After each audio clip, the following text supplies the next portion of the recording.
Hello everyone, we are back with Gallon Velvet Reviews today, and we got another coral.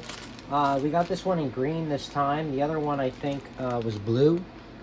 So that's the tag on it real quick. So I already did the measurements on the other one.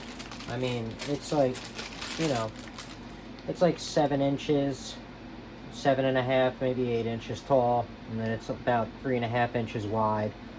So that's about the size of it, so you guys can see. That's the green one. So far, these are kind of, it seems to work. This stays down. It can withstand the, you know, the agitation from the wave makers or the pumps or whatever.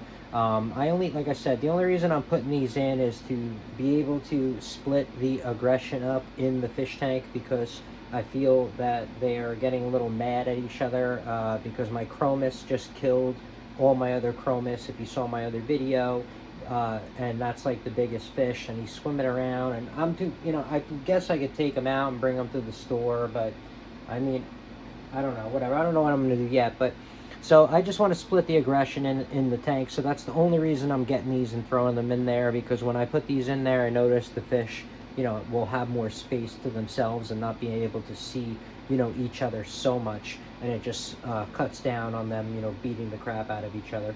So these ones do seem a little more clear than these little ones. I don't know why or how, but that's just the way it seems. So that's about it, you know, for the unboxing.